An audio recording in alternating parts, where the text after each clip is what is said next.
Հիմա Փաշինյանն ինչ է անում, եկեղեցին նրա 3 հենասյուներից մեկն է։ Նա այսօր իր իշխանությունը կառուցել է 3 քաղաքական հենասյուների վրա։ Նախկին նախագահներ, եկեղեցի, Ռուսաստան կամ ռուսներ։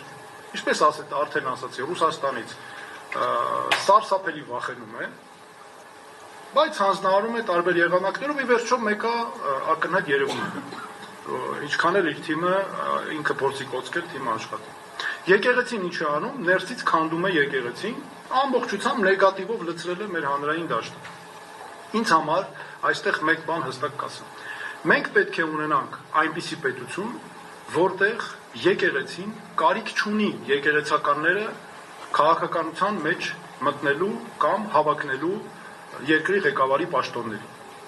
Մենք պետք է ունենանք այնպիսի պետություն, որտեղ կառավարությունը, գործադիր իշխանության ղեկավարը, երկրի ղեկավարը չի միջամտում եկեղեցու գործերին